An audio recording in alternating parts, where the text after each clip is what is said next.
A very very good morning to all of you, and this is your प्यारा सा channel love you chemistry and myself R K Rajput. So guys,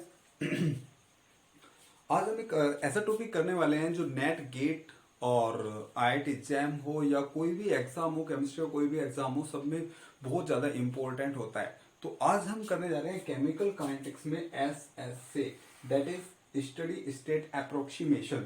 सो इस ये topic as a topic है तो बहुत simple और यहाँ से क्वेश्चन भी बहुत आते हैं, ठीक है ना.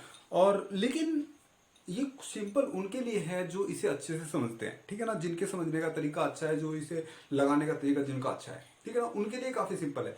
बट ये टॉपिक जिनको थोड़ा कंफ्यूजन है तो ये उनके लिए बहुत ही बड़ा सिरदर्दी है. तो आज आपके लिए ये जो चैप्टर है, ये जो आपका टॉपिक है, ये टॉपिक बहुत ही ज्यादा क्लियर होने वाला है, क्रिस्टल क्लियर होने वाला है. तो प्लीज वीडियो को शुरू से और लास्ट तक पूरा वीडियो देखिए, अच्छे से वीडियो देखिए, एक एक चीज को आप समझिए. हम इसके बाद में क्वेश्चंस भी यहाँ पे करेंगे. Okay, so guys, myself RK Rajput, and this is your प्यारा सा channel love you chemistry. Okay, let us start. SSC. Okay. So SSC से पहले मैं आपको थोड़ा सा बताना चाहता हूँ कि जनरली जो रिएक्शंस होती है, अब तक हमने इससे पहले जो केमिकल काइनेटिक्स में किया था. और हाँ, जो जो यहाँ पे नए हैं वो प्लीज चैनल को सब्सक्राइब कर लीजिए, जिससे कि आपको नेक्स्ट वीडियोस देखने को आपके नोटिफिकेशन मिले. ओके, और प्लीज लाइक करो, शेयर करो, ठीक है ना. ओके, सो मैं कहना चाह रहा था कि इससे पहले जो यहाँ पे क्लासेस अपलोड हो चुकी है केमिकल काइनेटिक्स की, उनमें हमने रेट ऑफ रिएक्शंस वगैरह पढ़े थे, integrated rate law, differential rate law वगैरह वगैरह पढ़े थे, ठीक है ना. तो आज हम करने जा रहे हैं उससे नेक्स्ट वाला पार्ट. उससे पहले मैं थोड़ा सा देख लेता हूँ कि रिएक्शंस तो रिएक्शंस जनरली दो पार्ट में मैं डिवाइड करता हूँ. कितने पार्ट में डिवाइड करता हूँ? दो पार्ट में. एक होती है आपकी यूनिमोलिकुलर, सॉरी, एक होती है आपकी सिंपल रिएक्शंस, सिंपल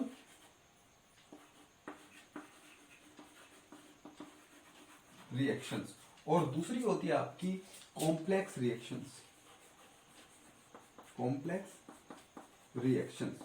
सो अब हम देखते हैं क्या होती है सिंपल रिएक्शन, क्या होती है कॉम्प्लेक्स रिएक्शन, और क्या होता है इनमें डिफरेंस, वो हम देखने जा रहे हैं. तो देखो, जो आप रिएक्शन का रेट लो जब लिखते हो, तो रेट लो लिखने में उसका जो जनरली, अगर मैं एक इक्वेशन ले रहा हूं a प्लस बी टू सी, ये मैं इक्वेशन ले रहा हूं.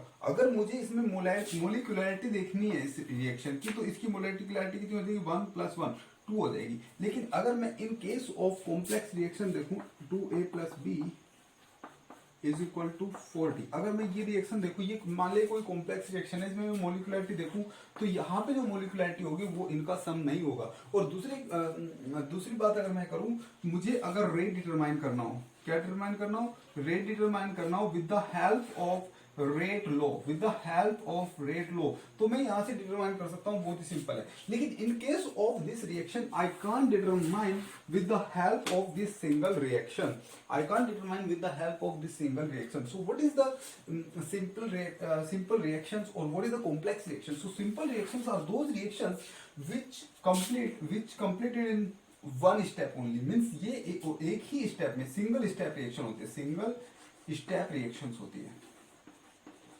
ठीक है ना. कैसी रिएक्शन होती है? Single step reaction. और जो कॉम्प्लेक्स रिएक्शन होती है, ये परफॉर्म करती है मोर देन वन स्टेप. ये एक से ज्यादा स्टेप में होती है, 2 या मोर देन 2 स्टेप्स में ये होती है. और जो स्टेप उन रिएक्शंस का जो स्टेप आपका स्लो होता है, वही रेट डिटरमाइनिंग स्टेप, जिसे हम कहते हैं RDS, rate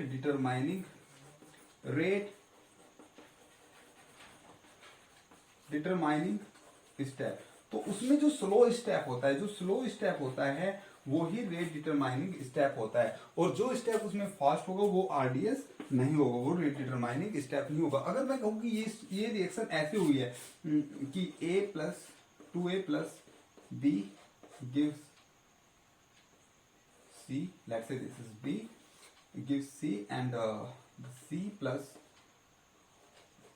2b gives d. Let's say this equation is forming in these two steps, step first and step second. And let's say in these two reactions, first one is slow, first equation is slow and second one is fast. So the this is slow step, this is first step. So the rate determining step is first one. This is RDS. So what will be the rate law for this reaction? So rate law will be a to the power 2 and b to the power 1. Means you can define the rate with with the help of slowest step, but you can define the rate with a single complex reaction. You can define the rate slowest step, and in this reaction you can define the rate by this reaction. So this was the difference between simple reaction and complex reaction. So let us start complex reactions.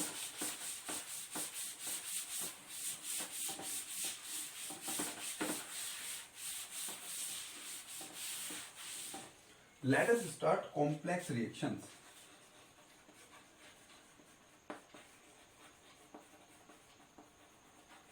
So complex reactions are various type of complex reactions, like composite reactions, like parallel reactions, like reversible reactions. But first of all, we are going to study the composite reaction. Composite reaction, and this is very important complex type reaction. This is very, or you can say consecutive reaction.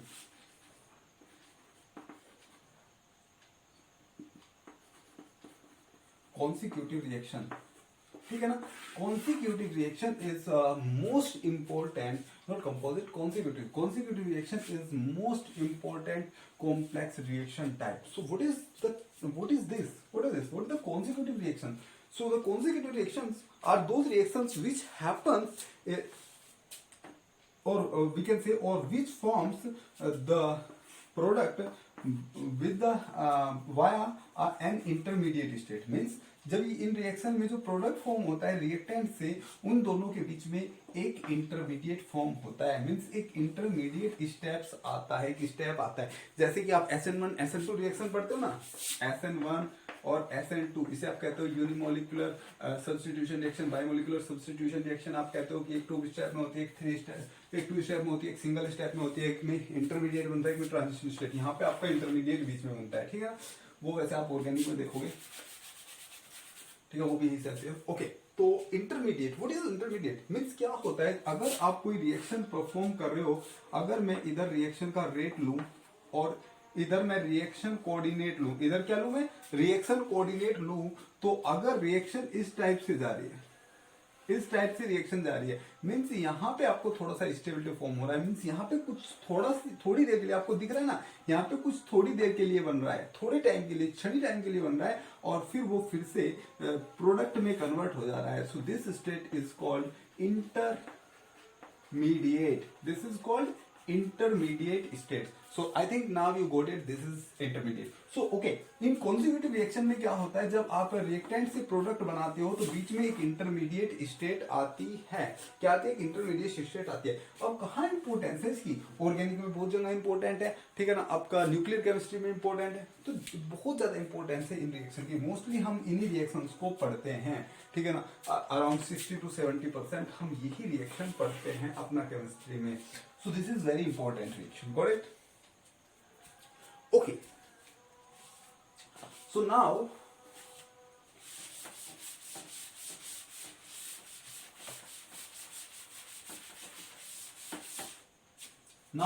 let's say we have a consecutive reaction A to B to C. This is the product, this is intermediate, and this is the reactant.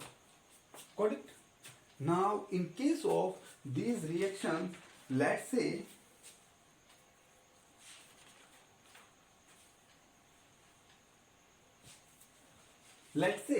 this rate constant is K1 and this rate constant is K2. So when the reaction is going from a reactant to intermediate, the rate constant is K1 and this rate constant is K2. क्या होता है reaction में? ध्यान से देखना. इन reaction में होता क्या है, पहले A से B बनना स्टार्ट होता है. क्या होता है? A से B बनना स्टार्ट होता है और B अपनी एक मैक्सिमम वैल्यू तक जाता है और फिर वो C में कन्वर्ट होना स्टार्ट होता है. इस टाइप से रिएक्शन होती है. पहले A से स्टार्ट होगा, B अपनी एक मैक्सिमम वैल्यू तक जाएगा और फिर वो C में कन्वर्ट होना स्टार्ट होता है, ठीक है ना. मीन्स होता क्या है, देखो ऐसे होता है. यहां से ही चले और ये अपनी एक मैक्सिमम वैल्यू तक जाएगा और फिर ये रिएक्टेंट प्रोडक्ट में कन्वर्ट होना स्टार्ट होता है। यही तो आपने पढ़ा है, यही तो होता है ना इंटरमीडिएट। ओके, अगर ऐसा हो रहा है और ये जो रिएक्शन है ये है एक फर्स्ट ऑर्डर रिएक्शन। कौन सी रिएक्शन है? First order consecutive reaction, consecutive reaction. Okay, अब अगर मैं इस रिएक्शन में कंसंट्रेशन ऑफ ए निकालूं, वो concentration of A with the help of first order reaction. So let's say the rate of this reaction will be dA by dt minus dA by dt is equal to K1 A.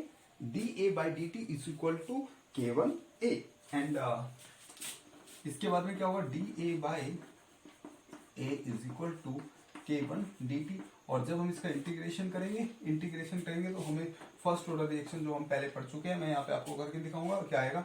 A is equal to A naught e to the power minus K1T। तो ये आएगा concentration of A। Got it?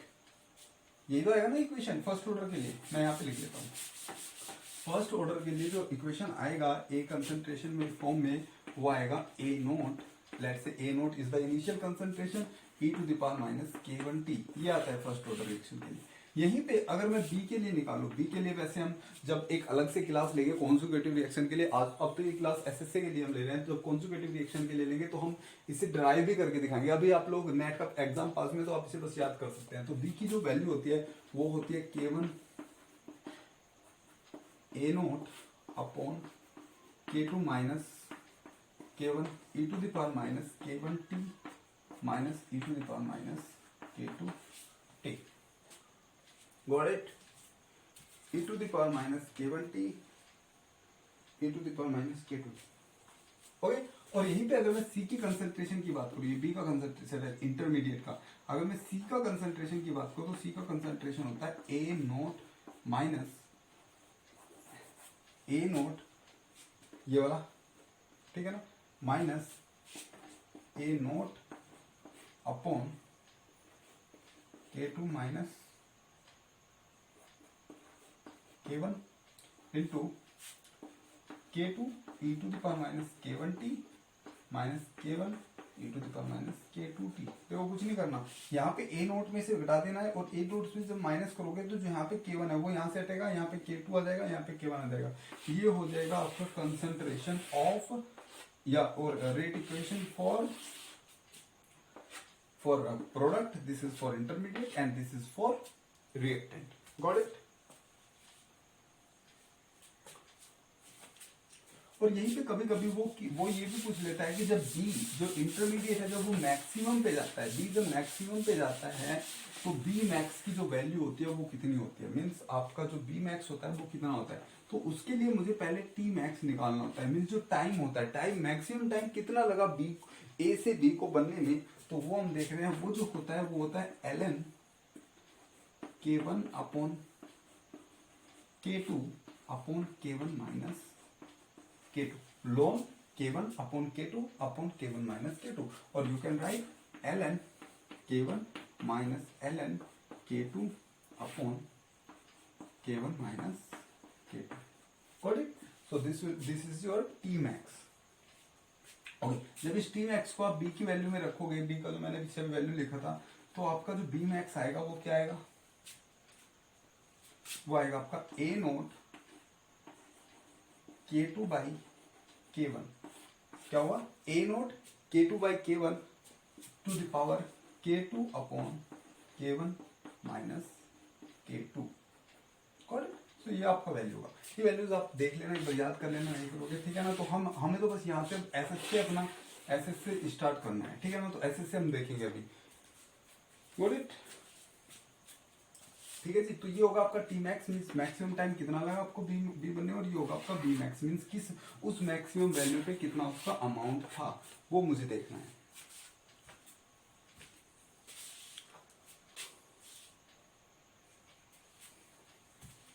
Good.